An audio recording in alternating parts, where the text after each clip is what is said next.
What's up YouTube, Jason here with Jason Bytes Back, episode number 27. The episode directly following LTX 2019 that I just got back from, and I got a nice little souvenir.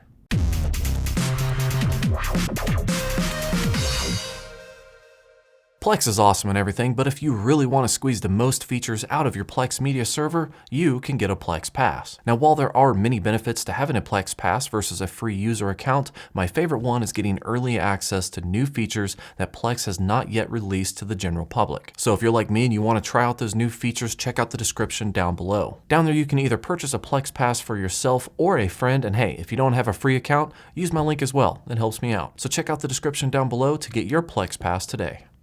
As always, today's video is brought to you by all of my awesome Patreon subscribers, names of which will be listed at the end of this video. Thank you for being Patreon subscribers. Thank you, thank you, thank you. That's right. I got a bunch of signatures. I had to. I went around, waited in line, did a meet and greet, and I talked to a bunch of different people, got a ton of signatures. Everybody on my list, well, for the most part, at least the ones that I was eager about, I try to get them all to sign it, but obviously signing a t-shirt's a little rough. Bitwit Kyle actually had a little bit of an issue trying to get it to write, so he's a hard writer. Jerry, aka Barnacles, Jace 2 Cents, Eber, Hardware Canucks, got Epos Vox, Bitwit Kyle, Paul's Hardware, Austin and Wendell and Riley from TechLink. I mean, I got a bunch of them. And of course Linus, he signed right on his logo right there. So, you know, just a little bitty. And I have to say that LTX was actually way more enjoyable for me than CES was. I went to CES with like weird expectations and was kind of let down. It was still fun, still a good experience to have, but going to LTX, actually it being smaller and way more focused on, you know, pretty much just YouTuber stuff, being able to see some of my favorite YouTubers and stuff like that.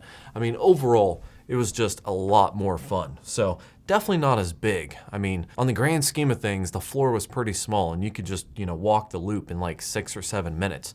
But waiting in line for all the different activities obviously would take a lot more time. So in the grand scheme of things, yes, it is technically kind of a smaller event with only 3,000 attendees and not a large showroom floor and, you know, compared to CES, but it is still a very enjoyable event and I definitely see myself going next year. Whereas CES, kind of on the fence about. So let's go ahead and jump right into the questions. First one from Nate, who actually is infamous for always commenting first on my channel, probably for the last 84 years. He said, if the 3900X can get over 30 streams with a 31,000 passmark score, doesn't that kind of blow up the whole 2000 per 1080p stream marker for CPUs? Basically, how accurate is the 2000 score indicator? Well, that's actually a very good point, and that's kind of an old number. To answer the very obvious, in my experience with that whole 2000 passmark score, that's actually, not only is it an over assumption of how many points you need, but it is a very, very generic way to rate CPUs and their abilities. Basically, Plex created that number randomly for like a very basic baseline number that people can use to somewhat judge what a processor can do before actually buying it. The number is old, it's a very basic guideline, and you definitely don't need a total of 2000, although sometimes it is pretty accurate, like 1800, 1900. Maybe that score could be a little bit lower, but as a whole, 2000 is a good guesstimation for most people to use as a very, very basic guideline.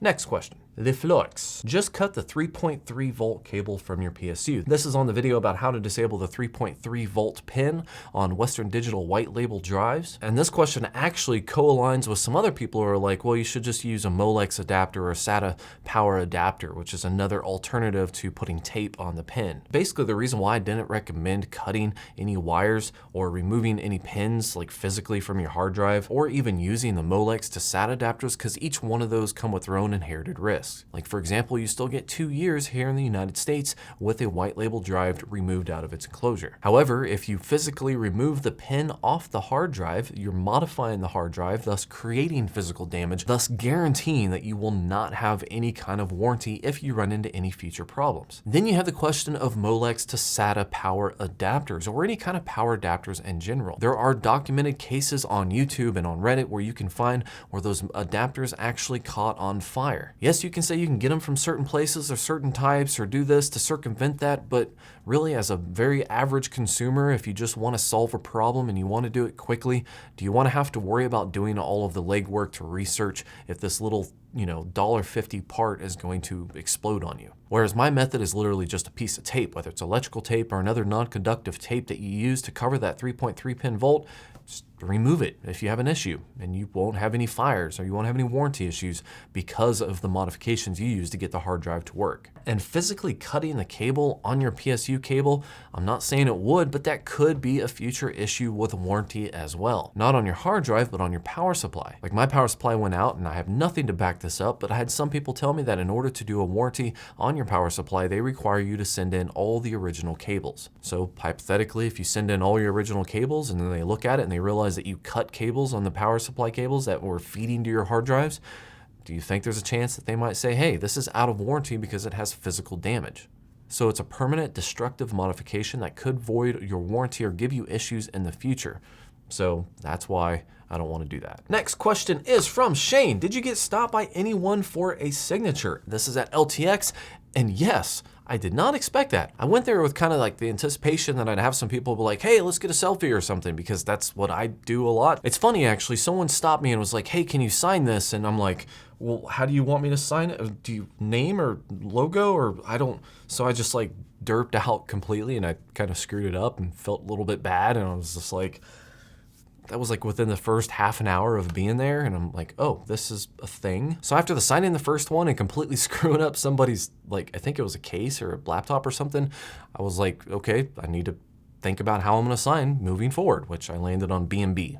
Just a lot easier. I think I probably signed a dozen different items and maybe did a dozen and a half different selfies with people. So for anybody who stopped me and asked for signatures and selfies, that was very awesome, and I was super excited to do it, and I thank you for asking me to do that, even if you were just like indulging me, just to make me feel better.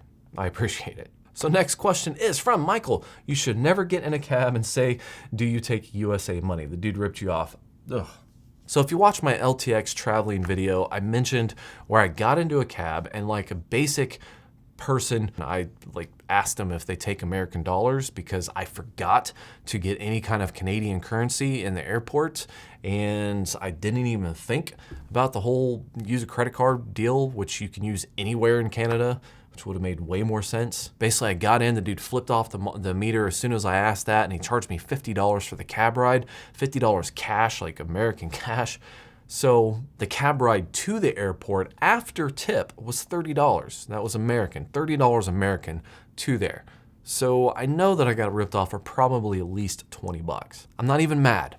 Okay, I asked a stupid question, he gave me a stupid answer, and he charged me $20 for it. Totally all on me. I don't travel much, I don't get in cabs much, and I don't think much, so, you know, my bad. Next question is from Skynet. WTF, I can't believe there's no fridge in the hotel room. That sucks. I hope it was a cheap hotel. Actually, it was a kind of expensive hotel. It was like $450 a night, I think. And I really didn't go into more detail on that. Basically, I was just trying to keep a 6-pack of beer cool. And there actually was a fridge in the hotel room, but the fridge had a lock on it. And when I opened the fridge, there was only room for probably maybe 2 or 3 beers. The rest of it was actually full of other stuff that they sell. So if you remove it and eat it or drink it or whatever, then they would charge you an exorbitant amount of money to do so.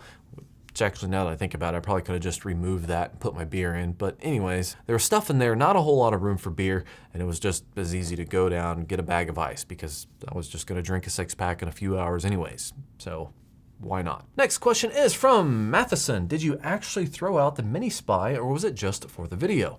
Yes, I did throw out the mini spy, just for the video. I got the mini spy free with the Nest. It was just a promo. Google trying to, force their in-home microphones on everybody. I just threw it away just to, add a little joke in the video. I actually did not keep it thrown away. I put it on a shelf in the room where I store all my other tech stuff.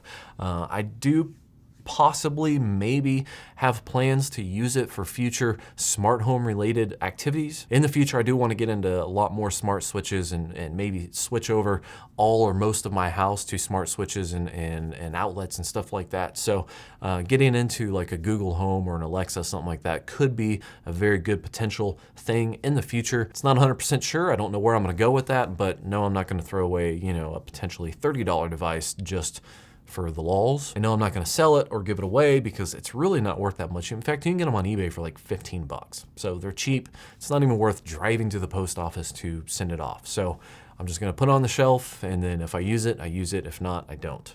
So that's, yeah. Next question is from 11 I don't condone downloading torrents or any copies of movies, but the authorities are more likely to look for uploaded of the video rather than to downloaded. If 1 million people download a movie that only one person uploaded, then they will try to get the uploaded first. True, yes. In reality, you really don't know for sure until someone either does or does not knock on your door. But as a whole, yes, I do kind of agree that, you know, for the authorities or the copyright, stuff like that, the legal issues, they're probably going to go primarily after the source. They're going to see who's leaking it, who's creating it, who's uploading it initially, and they're going to go after them initially. But what some companies like to do is they actually like to run automated scripts. With these scripts, what they do is they download the video file or whatever copyright material, and they'll automatically pull the IP addresses that appears on those torrents. And then with those IP addresses, they automatically submit, you know, like takedown or penalty fees or something like that to the ISPs. And then those ISPs take those IPs and then they send it to their subscribers that are actually using or had used those ISPs during the time of copyright infringement. And those notices could be something like, this is a notice of copyright infringement. You know, you could suffer legal action, contact this number type of deal. Or it could just be like an automatic penalty saying we won't sue you as long as you send us some money.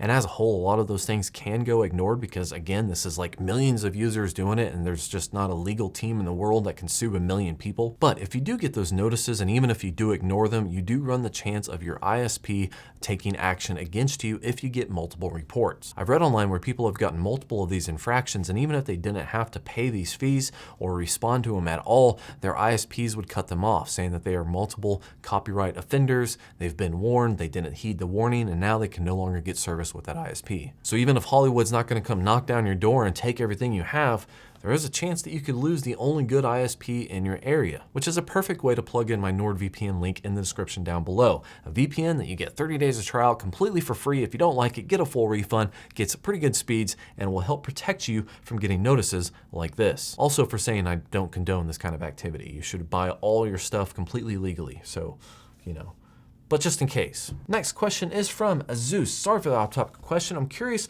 what monitor stands you use for all those monitors, as well as how you support your speakers on the side of the top of the monitors. Well, that is an excellent question, and I actually made a video showcasing the build. It's kind of long and drawn out, but if you want links to all the stuff that I purchased for the computer room upgrade that I did, it will be in the description of that video. So hopefully Editing Jason remembers to add the link in the description down below where I did the epic computer room upgrade where I, you know, pretty much mounted all my monitors to the wall and my speakers to the wall. And that should be the last question. Well, guys, hopefully you enjoyed this. Jason Bytes back, and hopefully even more you enjoyed my LTX coverage. I took 2 days and tried to cram them down to 12 minutes. To all my Patreon subscribers, you of course are going to be listed at the end of this video. Well, guys, that is it for today's video. Of course, again, all my Patreon subscribers' names are going to be listed at the end of this video. Thank you again, Patreon subscribers, for subscribing to my content. It's people like you who made LTX happen. So thank you. I appreciate it. Thank you, thank you, thank you. Hopefully everybody enjoyed the LTX footage that I put out. I try to take 2 days and condense it down to, you know, sub 15 minutes, which actually ended up being 12 minutes. Pretty much I didn't want to overdo the whole LTX thing, even though it was a lot of fun for me. But to all my Patreon subscribers, if you haven't already, because this video should be released on the 1st, and hopefully I got my Patreon video done before then. If you haven't already watched that video, I do plan on including more raw, uncut footage for that $10 plus Patreon subscribers. Basically, I'm gonna throw in some footage of me like meeting Linus, a little bit more raw, you know, me talking to him, stuff like that. So hopefully it wasn't too long. I haven't even made it yet, so I don't know how long it's gonna be, but hopefully you enjoy it. Well, everybody, thank you for watching. Like and subscribe below, and have yourself a great day. Ooh. It's funny. I really did not know what to sign. I just derped so bad. So we have this one, it's Bitwit Kyle, right? Completely kind of weirded it out there. Let's see, this one is Jay with Jay's 2 cents. Then we got Dimitri, which she's got kind of a cool DT thing going on, so that's pretty awesome. This is Eber, which is Dimitri's little partner in crime. Epox Vox, Riley from TechLink. SB. Jerry, aka Barnacles, I don't know who that one is. Linus is right here, and I don't know who that one is. I think, I don't know. It's really hard to tell which signature is whose, but if you guys don't follow me on Twitter or Instagram, I did post selfies of everybody I got signatures with, so, you know, yeah, maybe when I make this into something to hang on the wall or something, I'll like add a little note like who signed what.